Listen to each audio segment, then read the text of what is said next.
इस सहीफे की सहीफा में निराली शान है इसके हर लफ्ज़ में इरफान ही इरफान है बुझ नहीं सकता किसी से सुन लो कुरान का चररा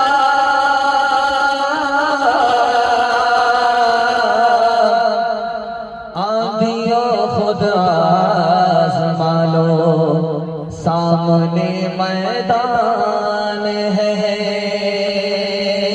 फज़ले खुदा से साहिबे ज़िशान हो गया जो खुश नसीब हाफिज़े कुरान हो गया उसको जला सकेगी न दो ज़ख़ की आग भी महफूज़ जिसके सीने में कुरान हो गया वो वालिदैन हश्र के दिन होंगे ताजदार जिनका दुलारा हाफिज़े कुरान हो गया दस ऐसे आदमी को वो जन्नत दिलाएगा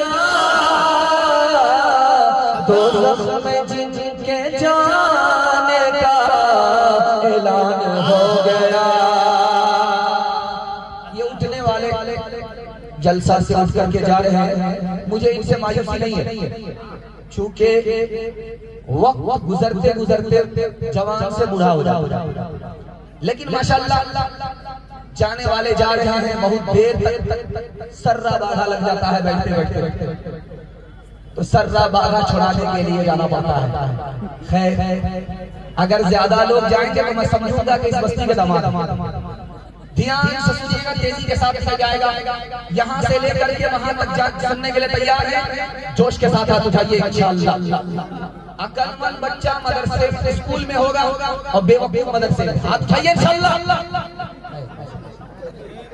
खैर हम पहुंचाएंगे जगह तक आपको पहुंचा 3 सवाल है मैदान शुरू हो रहा है अल्लाह के रसूल पैदल चल रहे हैं और सहाबी सवार हैं सहाबी ने कहा या रसूल अल्लाह ये बहुत बड़ी बेअदबी है आका पैदल चले और गुलाम सवार अल्लाह के रसूल ने क्या जवाब दिया हाफिज कुरान को सामने रखिए मेरा पहला सवाल है दूसरा सवाल है हमारे यहाँ कब्रिस्तान बहुत बड़ा होता है जो मुर्दा जहाँ ले लिया उम्र भर के लिए ले जाता है लेकिन मदीने में कब्रिस्तान बहुत छोटा है हर 6 महीने में पुरानी कब्र को खोद करके नया मुर्दा दाखिल किया जाता है लेकिन मदीने में एक कब्र ऐसी है हर 6 महीने में उसको खोला जाता है, कफन भी महफूज है, लाश भी महफूज है। वो कौन मुर्दा है?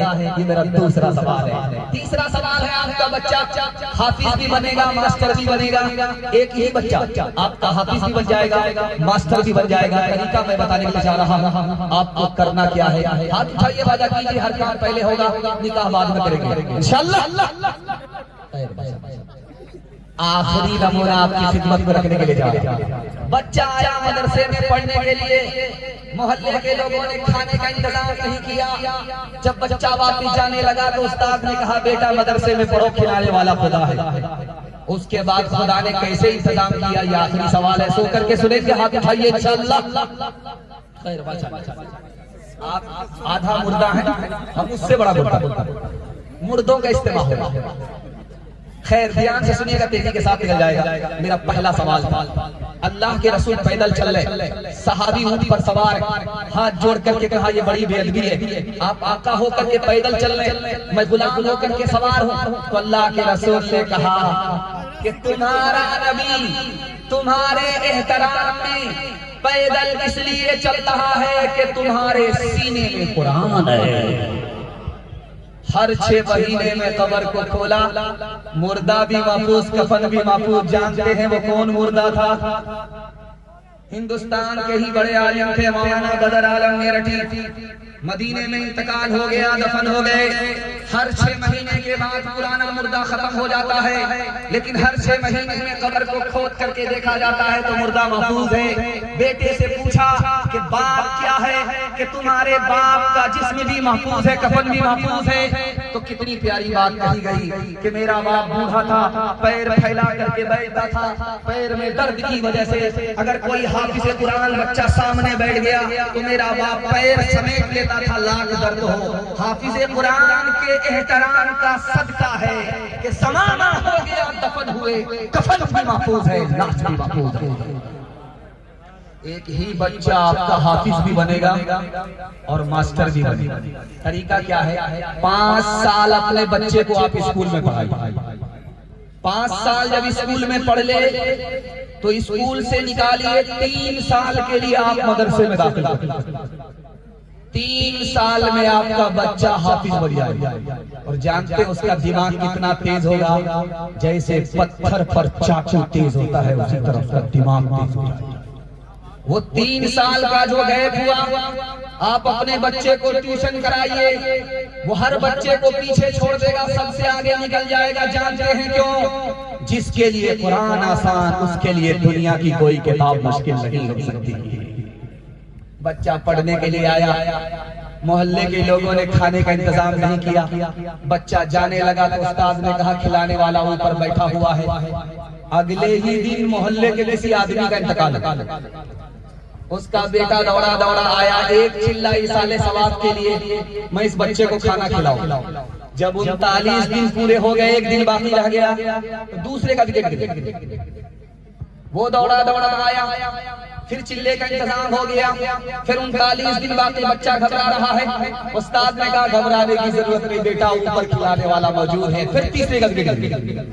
अब मोहल्ले के लोग जमा होकर के पूछ रहे हैं कि बात क्या, हर चिल्ले पर एक आदमी इंतकाल कर जाता है। तो उस्ताद ने बताया कि इस हाफिज़े कुरान बच्चे के खाने का इंतजाम कर दो, मैं पूरे मोहल्ले को खा जाए।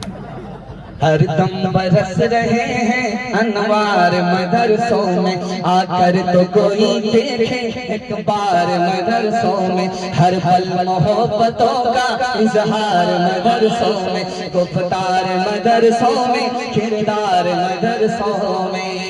दिन भर तिलावतें हैं,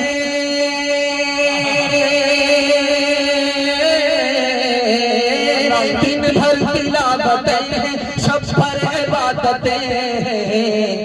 होता नहीं कोई दिन इतवार मदरसों में, होता नहीं कोई दिन इतवार मदरसों में। सीरत के हवाले से पैगाम 3 मिनट का आपकी खिदमत पर रखने के लिए जा रहा हूँ।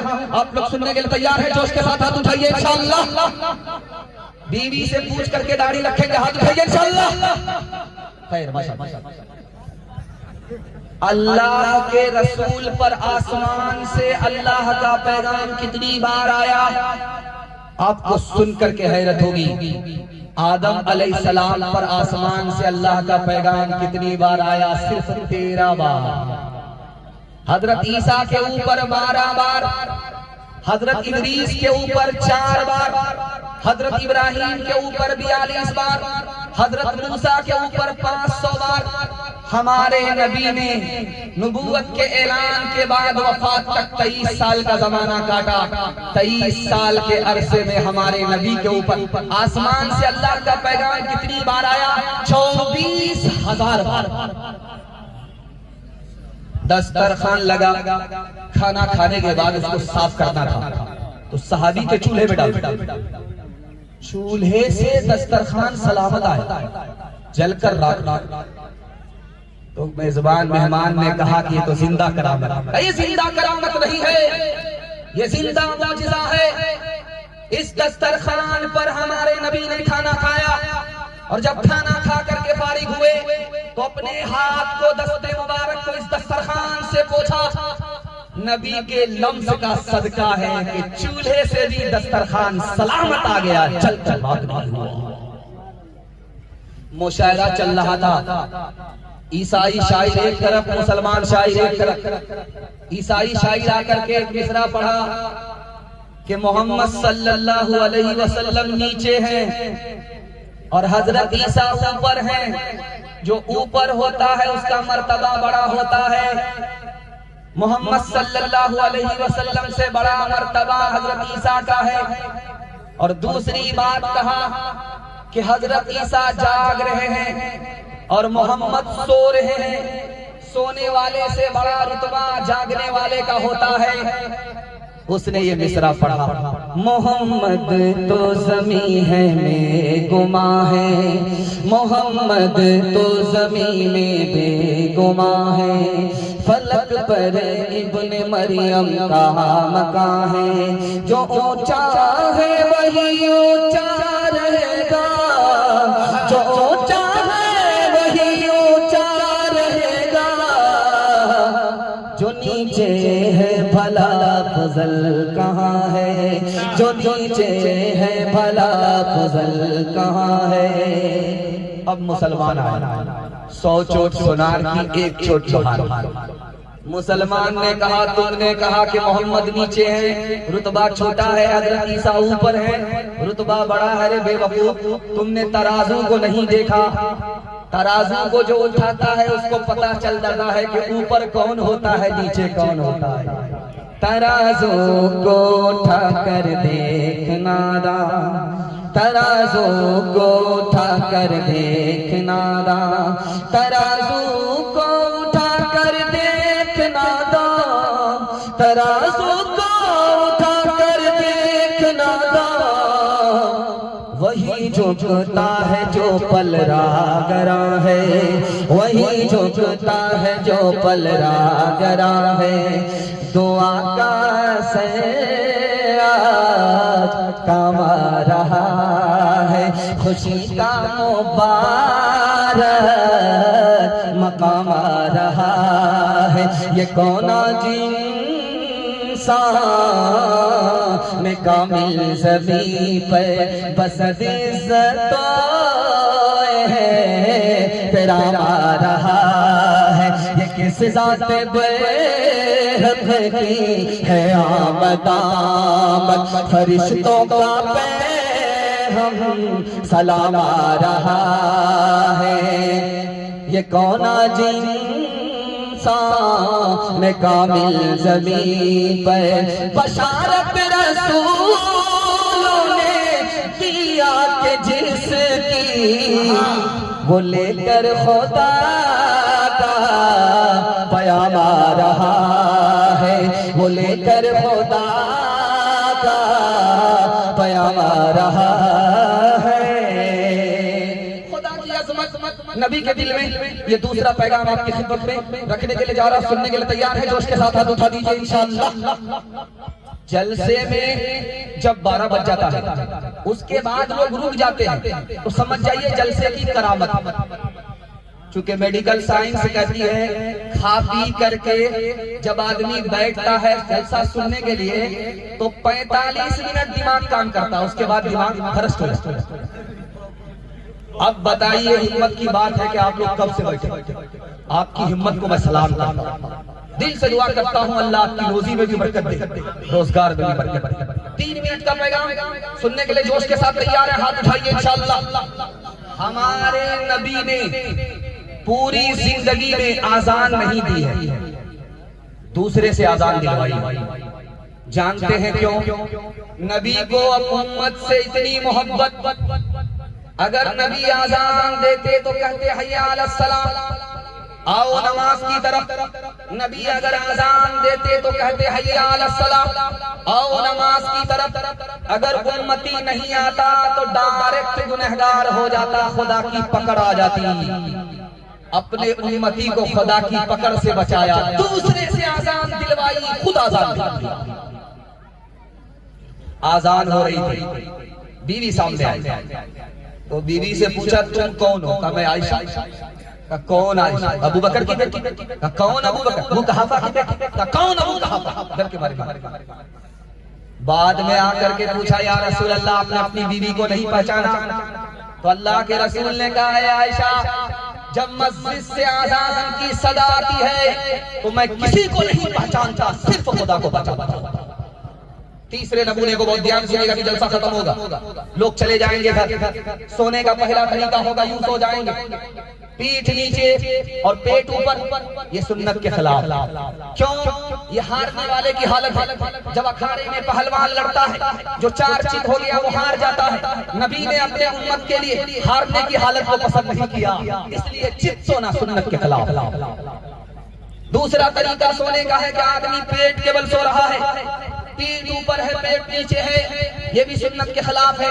जहन्नम में इसी तरह घिसेट करके दाखिल किया जाएगा। ये हालत जहन्नम की है। अल्लाह के रसूल ने अपने उम्मती के लिए जहन्नमी की हालत को पसंद नहीं किया, इसलिए पेट के बल सोना सुन्नत के खिलाफ। तीसरा तरीका सोने का है, बाईं करवट पर आदमी सो रहा है, बाईं तरफ दिल है। जब आदमी बाईं करवट पर सोता है तो दबा करके नींद आती है, कान भी बंद हो जाते हैं, आंख भी बंद हो जाती है। मस्जिद से जब आजान की सदा आती है तो कान में नहीं पहुंचती, इसलिए सुन्नत के खिलाफ। अब एक तरीका रह गया, दाईं करवट पर आदमी सो रहा, दिल बाईं तरफ है, लटक गया। जब दिल लटक जाता है तो आंख सोती है, कान खुले रहते। अब जब मस्जिद से आजान की सदा आती है तो कान में पहुंचती है, इसलिए सुन्नत के मुताबिक है। हाथ उठाइए, वादा कीजिए आज आजान सुनेंगे, कल नमाज पढ़ेंगे इंशाअल्लाह। अपने किरदार का तो पहले तो गाजी बन जा, जीत ना पाए कोई ऐसी तो बाजी बन जा, जीत ना पाए तोड़ने वाले बनाएंगे तेरी खुद मस्जिद, तोड़ने वाले बनाएंगे तेरी खुद मस्जिद। शर्त बस ये है कि तो पहले नमाजी बन जा, शर्त बस ये है कि छोटे छोटे बच्चे और आपके हवाले से पैगाम 3 मिनट का, बिल्कुल आपको 3-3 मिनट का एक टैबलेट आपको दे रहा है ताकि आप कल तक न सो जाए और न मैं जनाजा भी पढ़ा। ध्यान से सुनिएगा, तेजी के साथ निकल जाएगा। इतनी खूबसूरत कुर्सी पर मैं बैठा हूँ कि शादी में भी ये कुर्सी मुझको नसीब नहीं हुई। ये जलसे की बरकत है और इन दूल्हों की बरकत है कि ये कुर्सी हम लोगों को नसीब हो रही है। इनके वास्ते दुआ कीजिए, अल्लाह हाफिज कुरान की शफाअत माँ बाप को अता फरमाए। ध्यान से सुनिएगा, तेजी के साथ निकल जाएगा। मैं आपके सामने बैठा हूँ, जैसे आप बैठे हो वैसे मैं बैठा। मेरे हाथ पांव नीचे है, आपके हाथ पांव नीचे। मेरा दिल बीच में है, आपका दिल बीच में। मेरा सर ऊपर है, आपका सर ऊपर है। इस तकसीम पर जब आप गौर करेंगे तब आपको इल्म की अजमत का पता चला। हाथ पांव से काम काज किया जाता है, इसको सबसे नीचे रखा। दिल से दौलत कमाई जाती है, इसको बीच में रखा। और दिमाग से इल्म हासिल होता है, इसको सबसे ऊपर रखा। अगर तुम्हारे बच्चे की गोद में इल्म आ गया, अल्लाह जिल्लत की पस्ती से उठाएगा, इज्जत की चोटी पर पहुंचाएगा।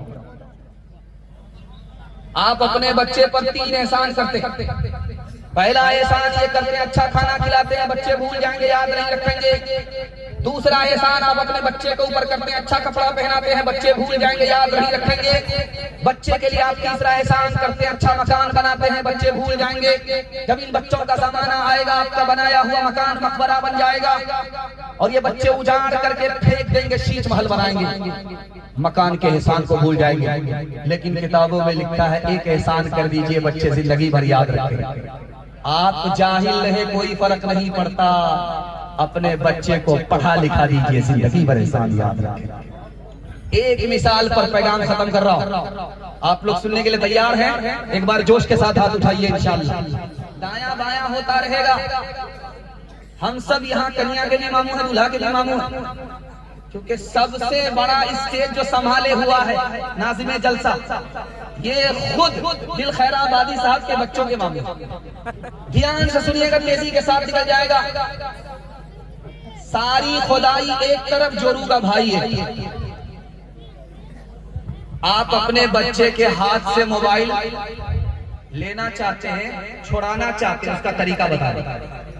मैं इस कुर्सी पर बैठ करके गारंटी लेता हूं, आपका बच्चा जिंदगी भर के लिए मोबाइल छोड़ देगा। लेकिन आपको एक काम करना है, गौर से सुनिएगा। जब आपका बच्चा घर के अंदर रहे तो आपको मोबाइल छुपा करके रखिए। जब बच्चा घर से निकले तो मोबाइल निकाल करके कुरान सुनिए, बयान सुनिए। बच्चा जब आ जाए तो मोबाइल को छुपा दीजिए। 1 दिन करके दिखाइए, 1 महीना करके दिखाइए, मैं गारंटी लेता हूं आपका बच्चा जिंदगी भर के लिए मोबाइल छोड़ेगा। जब आप बच्चों के सामने मोबाइल देखेंगे तो बाप ड्राइवर, बेटा खलासी, गाड़ी का नंबर 786। बच्चे मोबाइल नहीं छोड़े।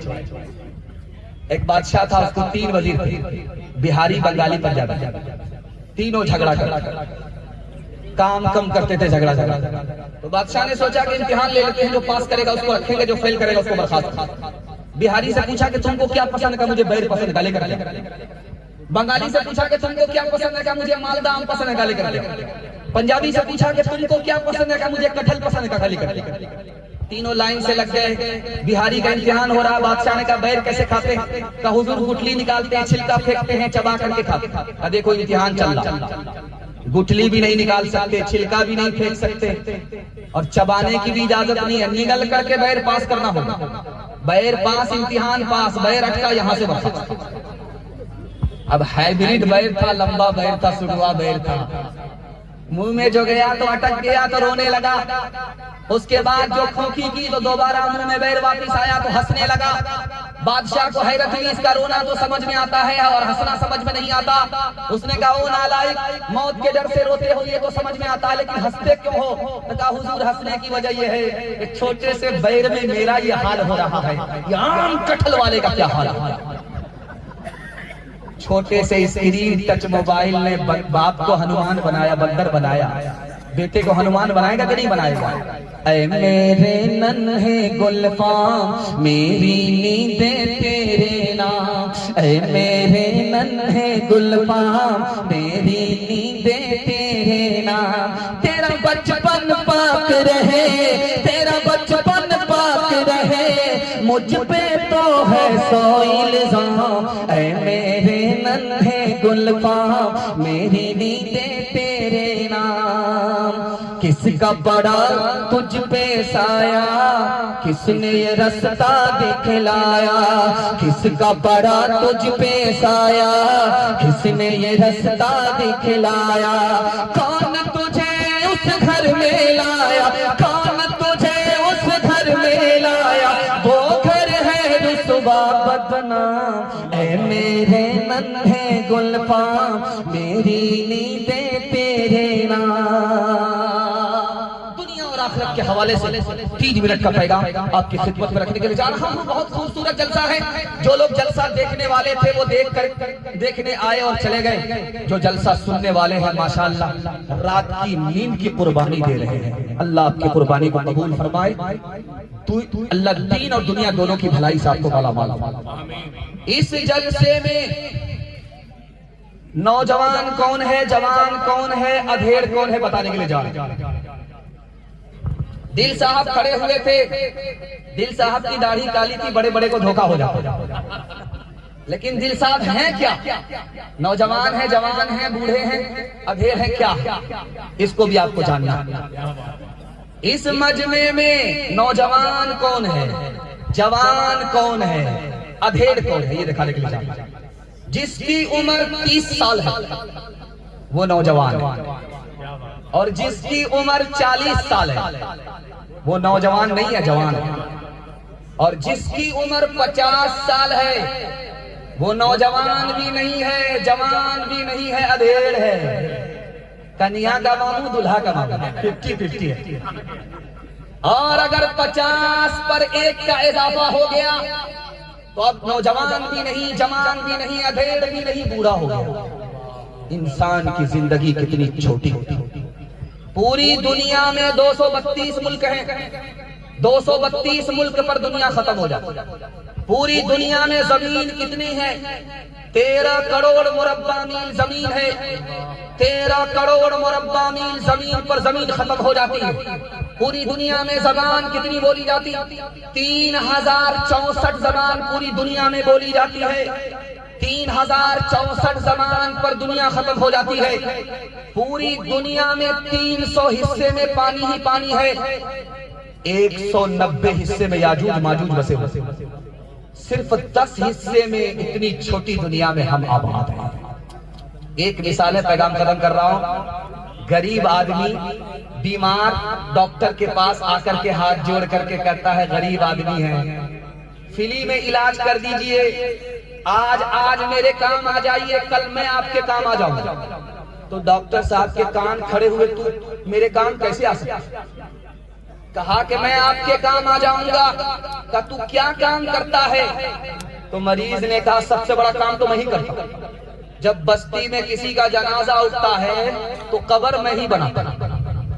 हाथ उठाइए, वादा कीजिए जवानी में सोएंगे, बुढ़ापे में जागेंगे इंशाअल्लाह। हाथ उठा दीजिए 2-4 आदमी। हाँ, जरा जलसा खत्म होने दीजिए, मुलाकात करते। फना के बाद भी मुझको सता रहा है कोई,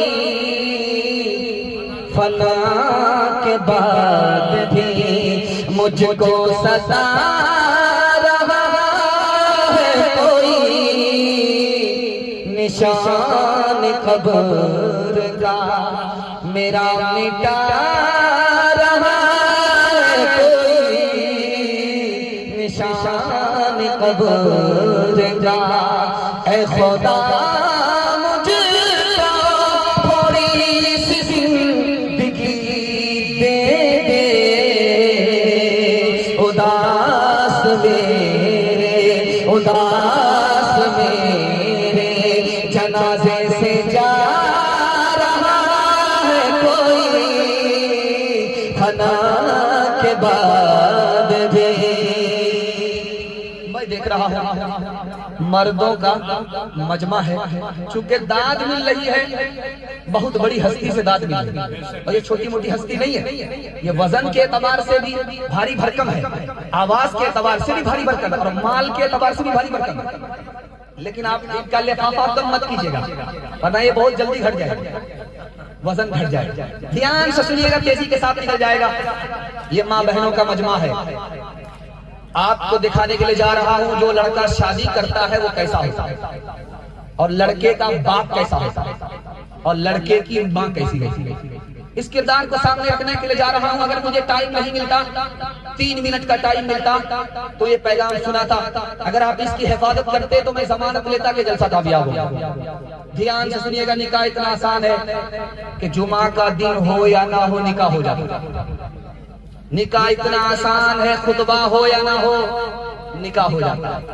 निकाह इतना आसान है, काजी हो या ना हो निकाह हो जाता है। दो आदमी की मौजूदगी में लड़का लड़की को कबूल करे और लड़की लड़का को कबूल करे, मियां बीवी राजी तो क्या करेगा काजी। निकाह, लेकिन निकाह मुश्किल कैसे हुआ? निकाह जब सुन्नत था तो आसान था, और जब निकाह को मुसलमानों ने तिजारत बनाया तो निकाह से मुश्किल कोई काम आज नहीं रहा। लड़के का बाप कैसा होता है, लड़के की माँ कैसी होती है दिखाने के लिए जा रहा है। इधर दुल्हा की माँ है, उधर दुल्हन की माँ है। दुल्हा की माँ दुल्हन की माँ से कह रही है मेरे बेटे को फुला जगह पैसा भी मिल रहा है, गाड़ी भी मिल रही है, सामान भी मिल रहा है, अगर तुम्हारे यहाँ सब कुछ ठीक ठाक मिलेगा तो रिश्ता होगा, वरना मेरे बेटे के लिए लड़कियों की कमी नहीं है। औरत हो करके औरत को डस रही है। अब दूल्हे का बाप देखिए कैसा होता है। जिस लड़के का निकाह होगा आप देखेंगे रुमाल मुंह पर रख करके बैठा, मुंह में जबान होने के बावजूद भी रुमाल मुंह पर रख करके बैठा हुआ है। ये घोटाला ही नहीं है, बहुत बड़ा घोटाला। अब होता क्या है, जो लड़के का बाप होता है वो एक तरफ बैठा रहता है, अपने लड़के की तरफ से वकालत करता है, बेटा कुछ नहीं बोलता, बाप बेटे की तरफ से बोलता है। अब लड़की के बाप ने पूछा लड़के के बाप से, हाजी साहब अंदर से कोई डिमांड तो नहीं है? अस्तगफिरुल्लाह, कैसी बात करते हैं, मैं मक्का से आया हूँ, अल्लाह ने सब कुछ मुझको दे रखा है, मगर एक 4 चक्का दे लीजिएगा तो आप ही की बेटी आएगी।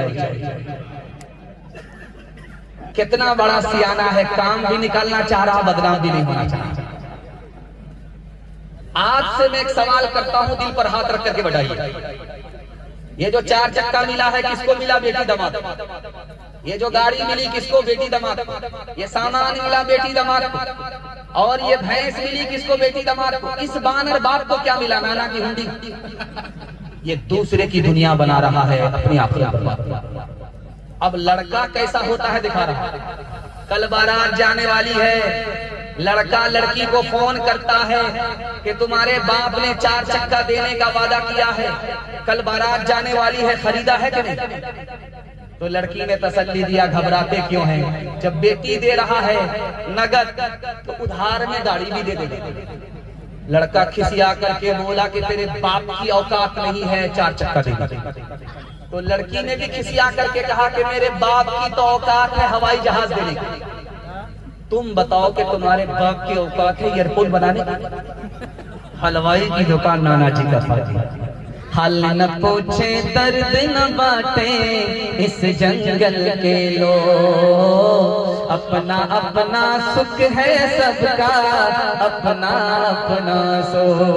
कोई नहीं जो हाथ बढ़ा कर, कोई नहीं जो हाथ बढ़ा कर, गिर तो बोले था बाहर से चुप चुप लगता है, अंदर है कोहरा।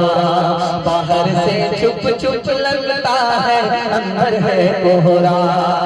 दीवारों के इस जंगल में भटक रहे इंसान, अपने अपने उलझे दामन झटक रहे इंसान। अपनी बीवी छोड़ के आए कौन किसी के को, बाहर से चुप चुप लगता है, अंदर है कोहरा। बाहर से चुप चुप लगता है, अंदर है कोहरा। मुसलमान इत्तेहाद और इत्तिफाक के हवाले से मैंने देखा दिल साहब को खड़े हुए अभी मतला ही शुरू किया था कि आप लोग की बैटरी लो हो, उन्होंने मतला ही पढ़ करके छोड़ दी। लेकिन मैं ये गलती करने वाला नहीं। आप चाहे जमीन के ऊपर रहें चाहे जमीन के नीचे जाए, मैं ये पैगाम सुना कर भी रहूं। हाथ उठाइए, वादा कीजिए घर का झगड़ा अदालत में जाएगा। हाथ उठाइए इंशाअल्लाह।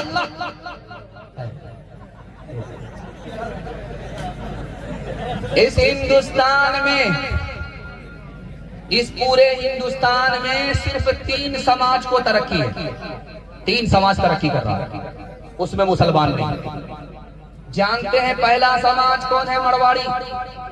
मरवाड़ी को इस हिंदुस्तान में तरक्की हो रही है, गुज्जर को तरक्की हो रही है, महता को तरक्की है, मुसलमान को तरक्की नहीं है। जानते हैं क्यों? दो वजह से। मरवाड़ी का जब झगड़ा होता है तो घर ही में हल हो जाता है, अदालत में नहीं जाता। मैं कुर्सी पर बैठ करके आपको चैलेंज करता हूं, आप डिस्ट्रिक्ट कोर्ट में जाकर के वकील से पूछिए, मरवाड़ी का मुकदमा झगड़ा अदालत में आता है, वो साफ बोलेगा नहीं।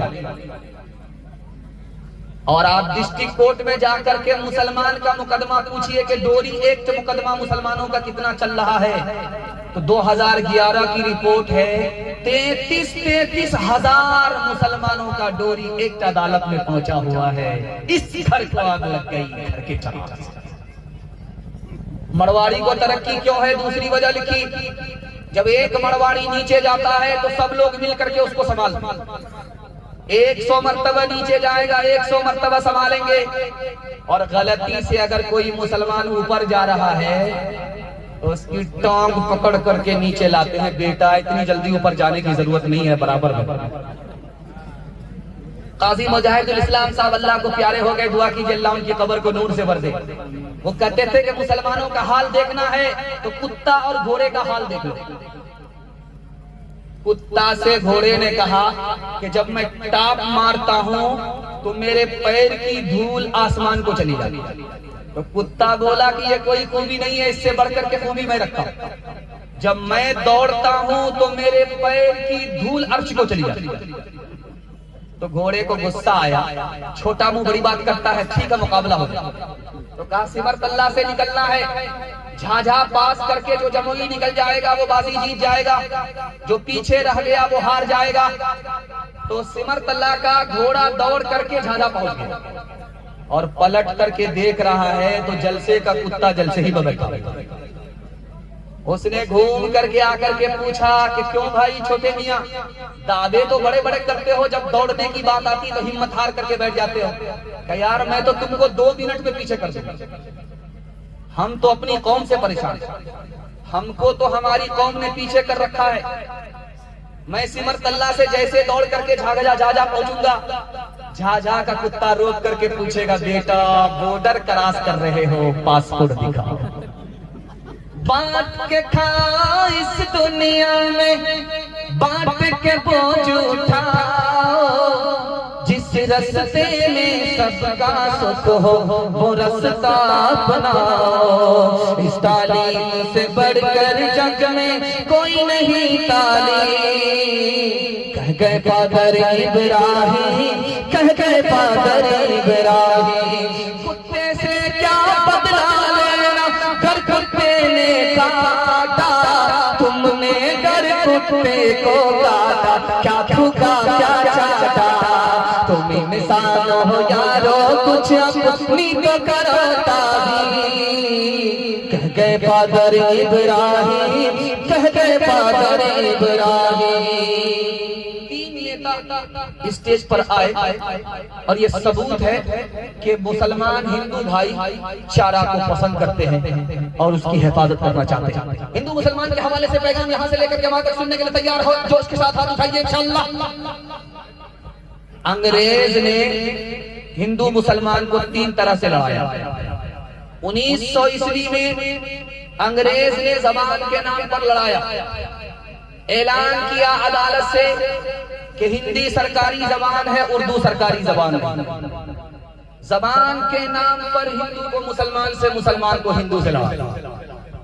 1903 ईस्वी में अंग्रेज ने बंगाल को तकसीम किया और तादाद के नाम पर हिंदू मुसलमान को आपस में लड़ा दिया।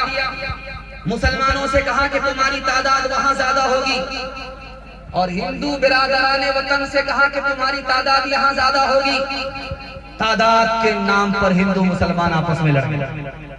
तीसरा तरकश का तीर निकाला अंग्रेज। 1906 ईस्वी में 2 पार्टी बना करके अंग्रेज ने ऐलान किया, एक पार्टी मुस्लिम लीग है, एक पार्टी हिंदू महासभा है। हिंदू समझते रहे हिंदू महासभा हिंदू की पार्टी है, मुसलमान समझते रहे कि मुस्लिम लीग मुस्लिम पार्टी है। काम के नाम पर हिंदू को मुसलमान से, मुसलमान को हिंदू से लड़ा। आप हिंदी की और उर्दू की खूबसूरती आपको दिखाने के लिए जा रहा हूं। हिंदी कितनी खूबसूरत जबान है, हिंदुस्तान की जबान है, और उर्दू कितनी खूबसूरत है, हिंदुस्तान की जबान। जब किसी के हाथ में खुजली होती है तो क्या बोलता है, माल आने वाला। और जब आंख फड़फड़ाती है तो क्या कहता है कि माल जाने वाला।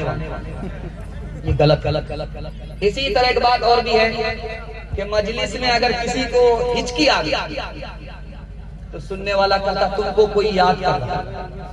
जो खुदा को बुलाए बैठा उसको कौन याद करेगा, इस नालायक को कौन याद करेगा। ये दरअसल उर्दू की खूबसूरती है। उर्दू शायरी में ये बात मशहूर हो गई, हिंदू के यहाँ भी पहुंच गई, मुसलमान के यहाँ भी पहुंच गई।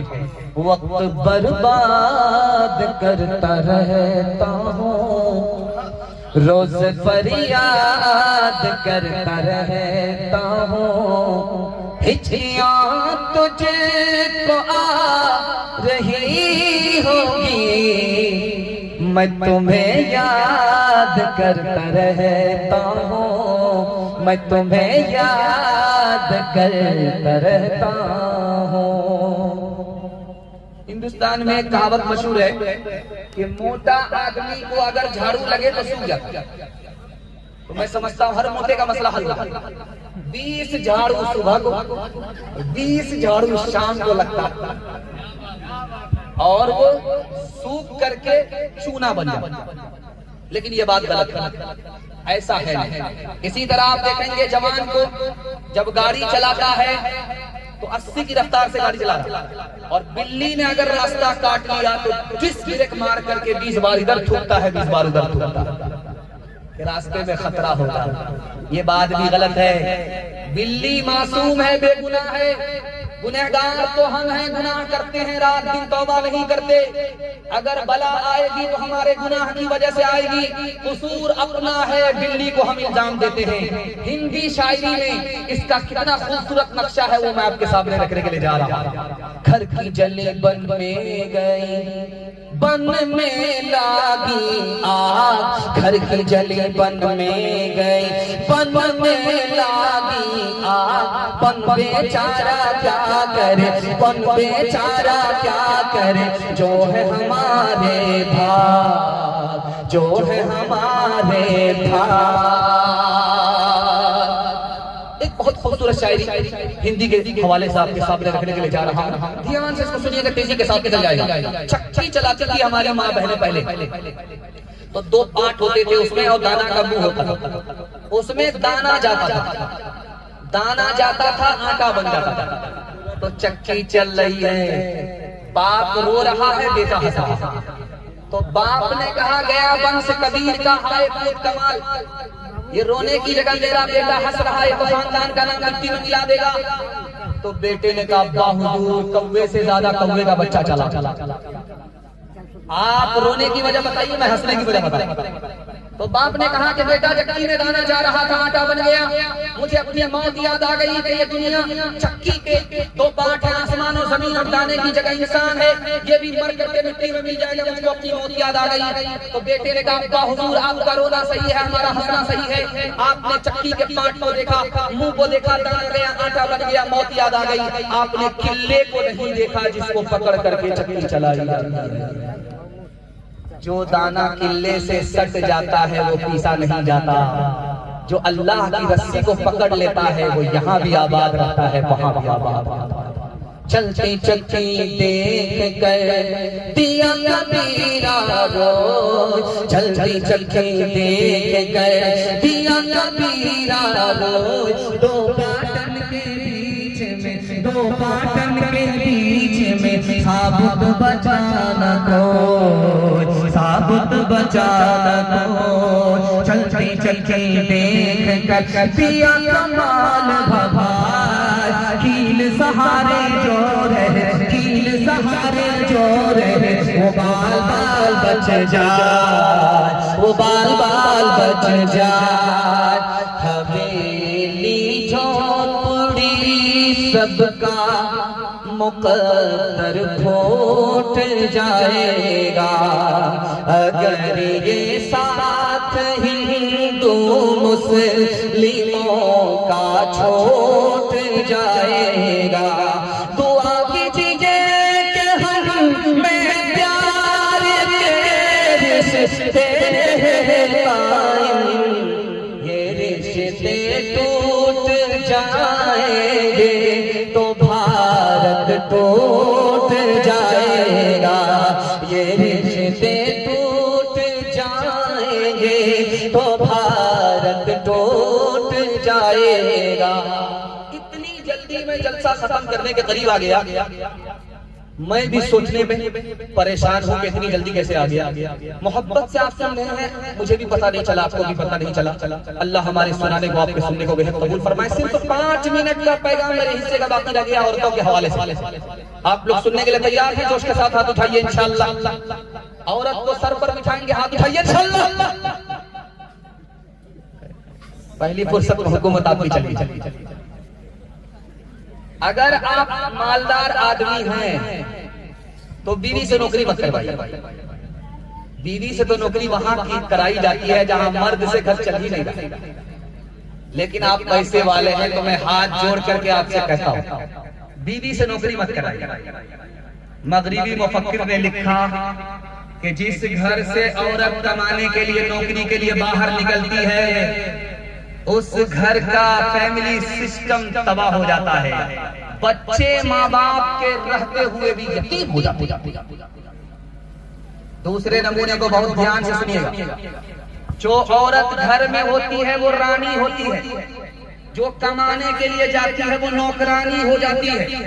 अगर औरत समझे कि मैं कमाऊंगी और रानी बनूंगी घर में, ये हो नहीं सकता। रानी वो औरत है जो घर में है, उसके लिए उसका बाप कमा रहा है, शौहर कमा रहा है, बेटा कमा रहा है, भाई कमा रहा है, वो रानी बन करके है। जो औरत बाहर जाकर के नौकरानी है वो घर में कभी रानी नहीं बन सकती। आपको सुन करके हैरत होगी, अमेरिका में मर्द औरत में ज्यादा मुसलमान होने वाली औरत है। क्यों? उसने देखा मुसलमान औरत घर में रहती है, आराम से रहती है, सुकून से रहती है, और जो औरत कमा रही है वो मुसलमान नहीं है। तो मुसलमान औरत को देख करके वो नौकरी करने वाली गैर मुस्लिम औरत कलमा पढ़कर मुसलमान हो गई। औरत ने शौहर से आकर के कहा कि मेरे कान खाली हैं, अच्छे नहीं लगते। शौहर बोला मेरा कान भी तो खाली, क्या फर्क? बोला, औरत ने कहा कि तुम्हारे कान मेरी फरमाइश सुनने के लिए और मेरे कान जेवर पहनने के लिए। अगर तुम मेरी फरमाइश कल तक पूरी नहीं करोगे तो कौन यूं पकड़ करके बढ़ो, पकड़ करके बढ़ो। बस का हादसा हो गया, बस का हादसा हो गया, बस पलट गई। किसी का पांव टूटा, हाथ टूटा, एक औरत की उंगली कट गई। सारे लोग खामोश हैं, औरत चिल्ला रही है, सर पर को आसमान को उठा रही है। तो लोगों ने पूछा कि क्यों चिल्ला रही हो? मेरी उंगली कट गई। कहा लोगों के पैर टूट गए, वो खामोश है, तुम चिल्ला क्यों रही हो? कहा ये तो पूछो कि कौन सी उंगली कटी है? मेरी वो उंगली कट गई जिससे शौहर को नचाया गया। बताओ कितनी बुरी है चाल, बताओ कितनी बुरी है चाल, कितनी बुरी है चाल, बताओ कितनी बुरी है चाल। शादी करके मैं कैसे आती है जब ससुराल, शादी करके मैं कैसे आती है जब ससुराल। सास ससुर पर हुक्म करे और ननद से ठोके ताल। जरा जरा सी बात पे घर में पैदा करे बवाल। बताओ कितनी बुरी है चाल, बताओ कितनी बुरी है चाल। मेरा पैगाम खत्म हो गया।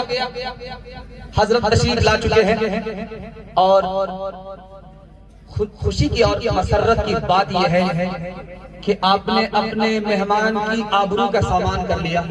मैं दिल से दुआ करता हूँ अल्लाह आपकी हर मुश्किल को आसान फरमाए। 3 काम के लिए खड़े हो जाइए और 3 काम छोड़ दीजिए, जिंदगी भर के लिए जलसा कामयाब हो जाएगा। हाथ उठाइए, वादा कीजिए अल्लाह की इबादत करेंगे इंशाअल्लाह, रसूलुल्लाह की इताअत करेंगे इंशाअल्लाह, मखलूक की खिदमत करेंगे इंशाअल्लाह। 3 काम आप छोड़ दीजिए, मुसीबत आपको छोड़ देगी। हाथ उठाइए, गुनाह नहीं करेंगे इंशाअल्लाह, हराम नहीं कमाएंगे इंशाअल्लाह, गलत माहौल में नहीं जाएंगे इंशाअल्लाह, न किताबों से नवाजों से नजर से पैदा।